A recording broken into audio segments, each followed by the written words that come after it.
Hey guys, welcome to Denny's. Today we had a hotfix drop, patch 1.1.7. So I'm going to be going over the changes that we will see that are live now. And honestly, there's some shock changes in here that I think they were talking about recently, but I didn't expect so soon. So let's dive in. Don't forget to like the video if it helped you. Comment any feedback you've got for me down below. And then don't forget to subscribe if you feel that I've earned it, if you guys want to see more TFT content. But let's jump right into the hotfix. So first Descendant hotfix 1.1.7. So greetings Descendants, here are the details on the hotfix. Was live as of November 6th at 2300, so 11 p.m. PST after the daylight savings. We've got it on all platforms. Let's take a look at the content improvements. So this is the big one right out of the gate. We've got reduced the cooldown for Outpost content from 60 to 30 seconds. This is a 100% nerf or buff, whatever you want to say. Nerf to the timer, buff to the how much we can farm. This is a huge change and a really good change and a welcome change. I think that this took a little bit longer than I would have liked it because I'm already done with most of the stuff you can get 5x'd in the game. So sad for me, but I know that not everybody's like me and had, all the time in the world to do this. And I'm shocked that I did. So yeah, I got pretty lucky, but nonetheless, this is a really, really good change. We're going to go over the director's comments. There's a lot to dive into here with the director's comments. So I'm going to go over them just to kind of give my thoughts on them real fast. It's not going to be too long a video because there's not a whole lot of other changes, but there is some pretty important stuff that I want to get into because there is some pretty important changes for the future. And there's also some other bug fixes that look interesting as well. So with this patch note, we'd like to share the dev team's reasoning behind reducing the Outpost cooldown to 30 seconds, along with our future plans for further improvements. So stage 1, Outpost 30-second reduction. So based on feedback, we've reduced the Outpost cooldown to 30 seconds. Completely removing the delay could make Outpost farming disproportionately more efficient than infiltration operations, potentially leading to less dynamic Outpost farming. So it would have just been, what they're saying is it would have just been reversed. So right now, farming dungeons, or excuse me, infiltration operations is much more efficient. It feels much more rewarding and much more like a fluid gameplay loop. Whereas it would have just been reversed. You would have enjoyed farming these because you would just spam them and get as much amorphous patterns as possible, even though they still have a chance to drop. Whereas infiltration operations don't have a set chance; they have a guaranteed chance to drop, and you can even get 2 of them to drop. They think that basically, that would have reversed the how that would have looked as far as farming. So yeah, I mean, I agree to a degree. I think if they remove the cooldown, then you still have that 20% chance, and it's like, okay, yes, they're very fast to do. They would have to make them last a little bit longer because they take like 10 seconds to do. So having no cooldown on that is kind of, that would kind of suck. Honestly, it would make it a little too easy in my opinion. I don't think there's any kind of gameplay loop that should last 10 seconds and, do that 15 times and then you get your reward. I don't know. Maybe I'm looking at it at face value, but I feel like that just doesn't sound fun to me. But with this change, the Outpost cooldown is set to 30 seconds, allowing you to enjoy smooth gameplay while maintaining efficiency similar to that of infiltration. Okay, so yeah, basically. So stage 2, infiltration fragment fusion reactor farming route added. We recognize that the main problem with the outposts is forcing inconvenient reward acquisition and lengthy 1-minute cooldown leading to tedious gameplay. To address this, we plan to enable you to farm amorphous materials not only in outposts, but also during infiltration operations. So what they're saying here, guys, I believe, and this could be mistranslation, is the amorphous patterns that you can get from outposts are going to be available in infiltration operations. This update will allow you to choose between the outpost fragment fusion reactor or the infiltration fragment fusion reactor farming paths, enabling farming without relying on Sharon. So basically the amorphous patterns that you can get from outposts might be a little bit obsolete if you can get them from dungeons now, and you don't really need Sharon at all anymore, potentially. We're gonna have to wait and see, obviously, how this ends up working out, but we aim to implement this change early in Season 2, and we'll provide details as soon as the schedule is finalized. So this is a pretty big deal. Obviously, this is a pretty big change, so early in Season 2 kind of has me worried. I'm hoping that it's not like a mid-season update, but rather just like a very, very quick hot fix that they add after Season 2 is all ready to go and launched and everything. I think it's December 4th or something like that. But yeah, that is very good news. I'm looking forward to that. I really think that they've got to figure out what's going with Outpost, but that leads us into our next little stage here. Stage 3, they said. So Outpost rework. So plans to rework Outpost are still under discussion following the addition of the new farming route, infiltration operation fragment fusion reactor. We want to keep our options open for a variety of improvements.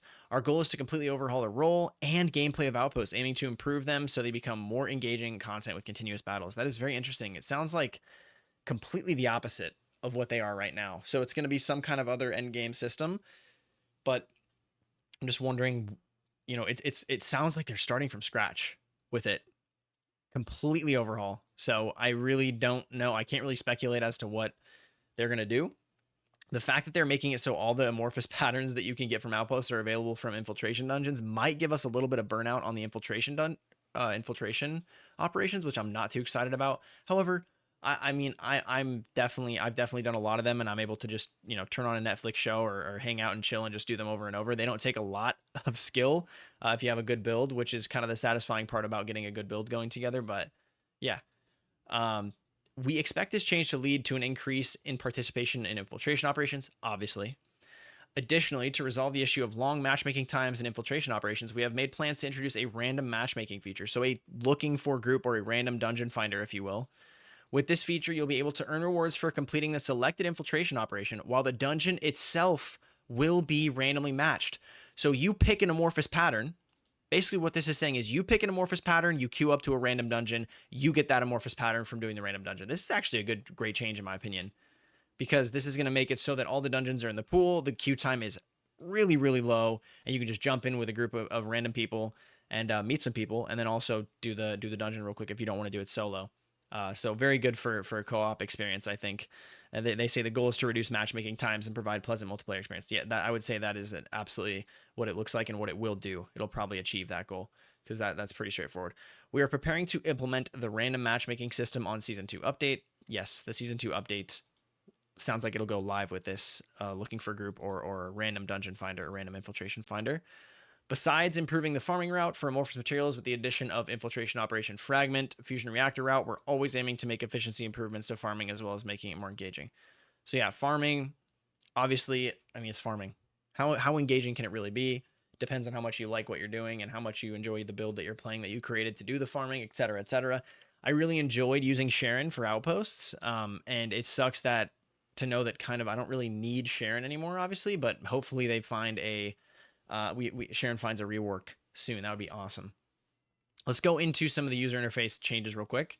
So we have made improvements so you can adjust module settings immediately after completing an infiltration operation or void intercept battle until right before matchmaking begins. That's very nice. The hold time for buttons for pop-up messages displayed under specific conditions has been reduced. That's also very nice. I hate those buttons. I wish that we could just pre-hold the buttons and then they auto, that's one change they should make. Just make it so if you're already holding the button and then it pops up, it starts to do it anyway. That's one thing that I love about other video games where you're just holding the button and all of a sudden it's going to come up. You're just predicting it's going to come up, and it does come up, and then you're already holding it, so it's done instantly. You have to restart pressing the button, which is kind of annoying in this game. But yeah, everything it looks like as far as mission completion results window, void intercept battle completion results window, join party application notification, and party invitation notification. So a bunch of stuff for the quality of life there. Improved the reactor info tooltip layout so the info can be viewed easier. Ooh, interesting. So I'm excited to see how this looks in game. Improve the mission results window, including infiltration operations, to not display while other UI such as the inventory is open. Huh.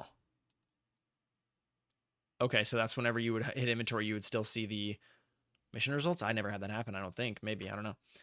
Miscellaneous. Removed the hero landing character animation when jumping from a high altitude. Oh my god.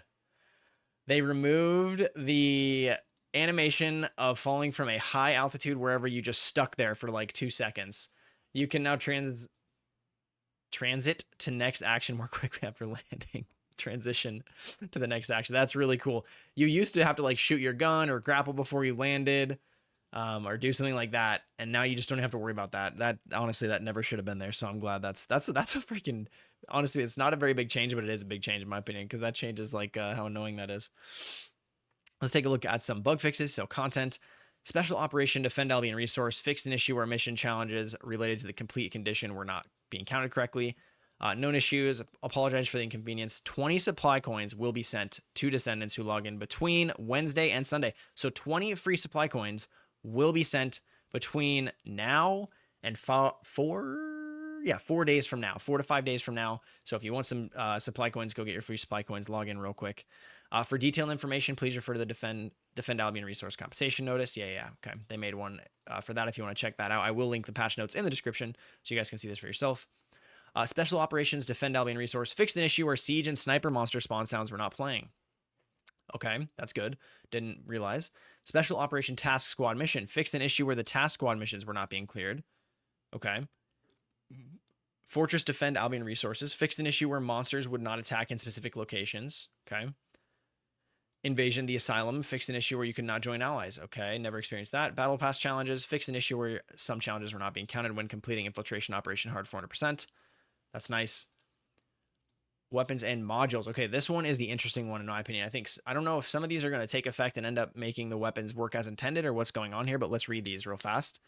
Ultimate Module Sweeping Squad. The Ultimate Module Sweeping Squad for both general rounds and special rounds has been updated. The ATK up effect of the module when defeating an enemy has been adjusted so that instead of being reset, only the duration of the effect will be reset. So it won't give you a permanent, to my understanding, it won't give you a permanent 3-stack. It's only going to give you a stack of 1 reset. So it'll kind of, it sounds like it might drop from 3 stacks down to 2 if you don't kill like 3 enemies quick enough, et cetera, et cetera. It'll only give you that. That's what it sounds like, if that makes sense. I don't know if that makes sense, but obviously we'll have to see it in game and how that feels, but I do use that on a few weapons. So Ultimate Weapon Albion Cavalry Gun. The name of the status effect applied by Ricochet has been changed from Precise Strike to Stun. Okay. Another Albion Cavalry fixed an issue where the visual effect on the Ricochet were only displayed on 2 enemies. Okay.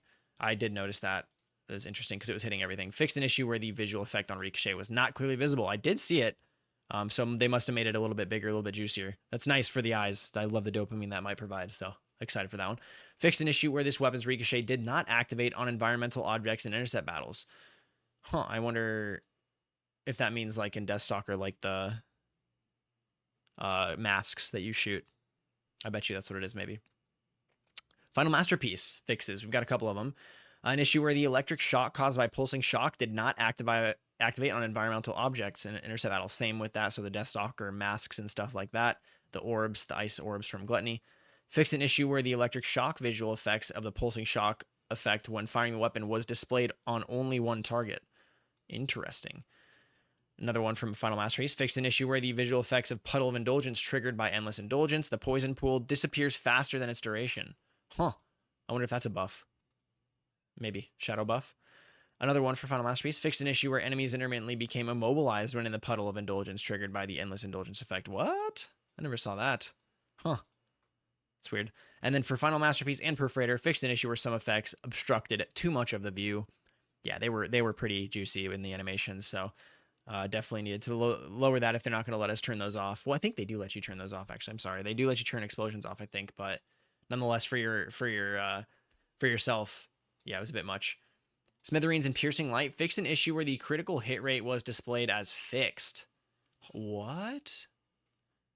Displayed as fixed, or it acted as fixed as well? I wonder if that's just a tooltip error fix. We'll have to find out. And then PlayStation fixed an issue where the values and weapon stats were displayed incorrectly. Is that PlayStation? I think that means it's just PlayStation. And then user interface research status. The progress status of lower level material research displayed in the research list has been corrected to match the actual progress. Ion Accelerator research fixed an issue where the research time was displayed incorrectly after canceling the Ion Accelerator research. So it was displayed incorrectly. Nice little bug fix. And then shop. Emotes fixed an issue where the descriptions of "Here is your treat," Vampire's Leisure, and Ride Magic Broom were displayed incorrectly in the shop, and fixed an issue where the preview image of the Twisted Warship set in the shop was displayed incorrectly. So they just fixed the splash art, it sounds like. So that is everything for the 1.1.7 rework. Obviously, the big news is obviously, the Outpost changes. Let me know what you guys think in the comments. Was this too late? Was this too early? What are you guys feeling for Season 2?